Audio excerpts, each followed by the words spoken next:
ये सरकार ये जो सरकार है श्रीमान कार्तिकेय शर्मा नॉट प्रेजेंट। श्रीमान आदित्य प्रसाद। बहुत बहुत धन्यवाद आदरणीय सभापति महोदय। आज मैं इस सदन में विकसित भारत रोजगार और आजीविका मिशन ग्रामीण के लिए गारंटी विधेयक 2025 यानी विकसित भारत जी राम जी के समर्थन के लिए खड़ा हूं।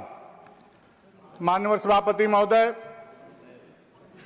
जैसा कि हम सभी लोगों का मानना है कि जो गरीबी में जीता है, गरीबी में पलता है, जो गरीबी में बढ़ता है, जो गरीबी को नजदीक से देखता है, वैसे देश आजाद होने के बाद पहली बार एक गरीब बाप मां का बेटा देश के यशस्वी प्रधानमंत्री आदरणीय नरेंद्र मोदी जी और मैं तो कहना चाहूं कि माननीय कृषि मंत्री जी भी काफी निचले स्तर से निकले हुए कार्यकर्ता हैं, व्यक्ति हैं, जो गांव के किसान मजदूर को भली भांति जानते हैं।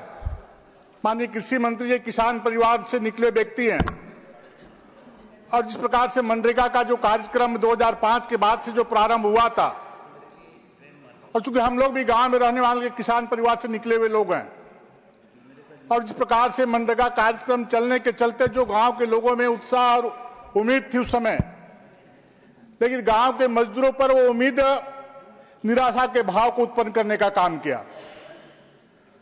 माननीय अध्यक्ष महोदय, जिस प्रकार से मनरेगा कार्यक्रम में हुई है, मैं झारखंड राज्य से आता हूं और उस राज्य में सरकार के संरक्षण में मनरेगा के जो कार्यक्रम चलते हैं, जो योजनाएं चलती हैं, नाम मात्र की मजदूरों को रोजगार मिलता है।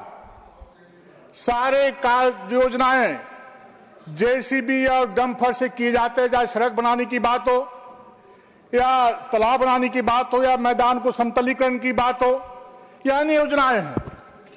आप झारखंड में किसी भी कमेटी को भेज करके आप जांच करा सकते हैं किस प्रकार से मनरेगा के जो राशि का जो आवंटन होता है, इसमें भारी चीज हुई है।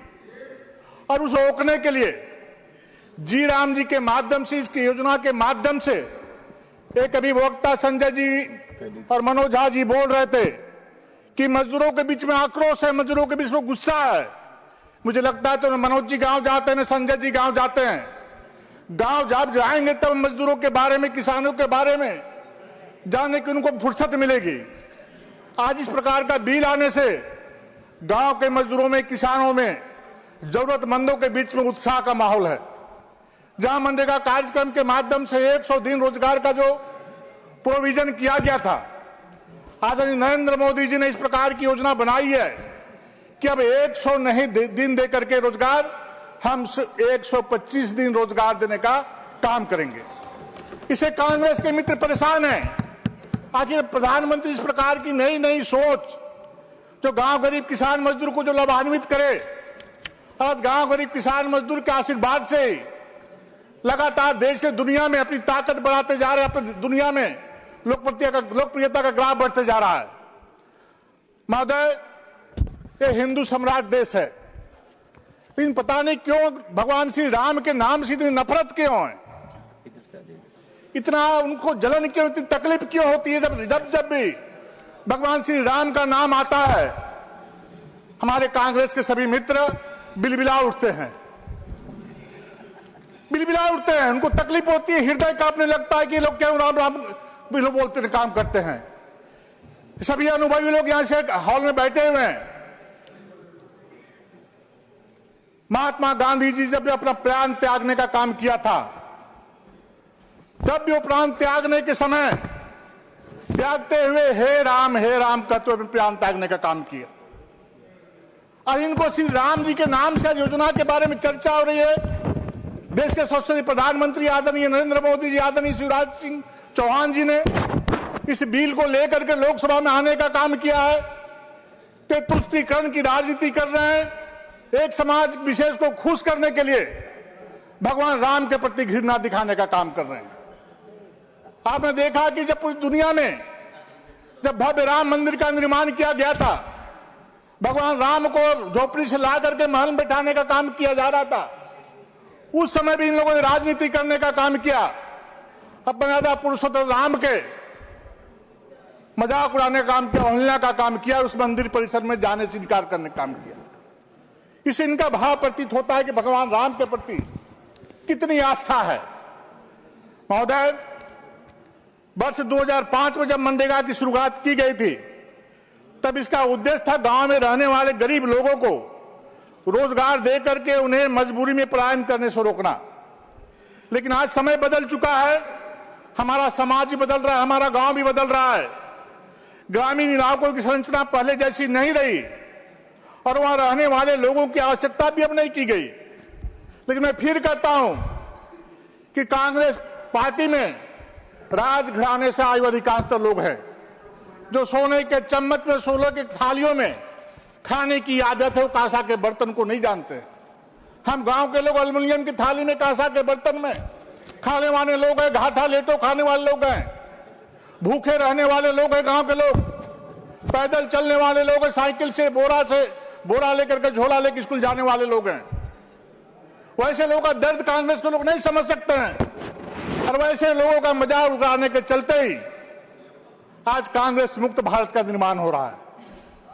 इस बात का कांग्रेस के लोगों को चिंता करने की आवश्यकता है। जब जब भी गांव के लोगों के भलाई की बात होती है, मजदूर के भलाई की बात होती है, तो उनके बारे में भद्दा मजाक करके लोगों को चिढ़ाने का काम किया जाता है। महोदय, आज मैं कहना चाहता हूं कि मनरेगा में पूर्ववर्ती व्यवस्था में खर्च की कोई स्पष्ट सीमा नहीं थी। इसका परिणाम हुआ कि कई जगहों पर फर्जी भुगतान में देरी और सरकारी धन के दुरुपयोग की लगातार शिकायतें आई। महोदय, मैं बतलाना चाहता हूं कि जिस प्रकार से झारखंड में मनरेगा के में आप किसी प्रखंड के कार्यालय में जाकर के देखें, अब मनरेगा के नाम पे कोई काम नहीं करना चाहता है, वेंडर काम नहीं करना चाहता है, मजदूर काम नहीं करना चाहता है होती है और 50% से अधिक पैसे सरकार के संरक्षण में पदाधिकारी और बिचौलिए के पॉकेटों में जाने का काम करता है। वैसे लोगों को हकमारी करने का काम किया जा रहा है, वैसे लोगों का अधिकार छीनने का काम किया जा रहा है, वैसे लोगों को रोजगार से वंचित करने का काम किया जा रहा है। आज इसीलिए इस प्रकार की योजना का बारे में, इस प्रकार की प्रणाली के बारे में आदरणीय प्रधानमंत्री जी ने चिंता करने का काम किया है और इसमें सुधार लाने की, इस प्रकार का बिल लाने का काम किया है। महोदय, मैं बताना चाहता हूं कि जी राम जी विधेयक 2025 के आने से इस प्रकार के बिचौलियों की गुंजाइश कम हो जाएगी। अनियमितताओं को रोकने और लीकेज बंद करने के लिए कड़ी निगरानी, तकनीकी नियंत्रण और जवाबदेही ज्यादा से ज्यादा होगी। महोदय, साथ ही इस विधेयक के आने से जैसे कि काम कहां और कितना हुआ है, यह मोबाइल और जीपीएस के माध्यम से पता चलेगा। पहले कहां काम हो रहा है, नहीं हो रहा है, क्या योजनाएं चल रही, किसी को पता नहीं चलता था। भारी झारखंड में है, लेकिन इस प्रकार के प्रणाली को अपनाने से, इस प्रकार की प्रणाली को लागू करने से कोई भी दुनिया के किसी कोने में हम रह करके हम योजना की धरातल की स्थिति को हम पता कर सकते हैं।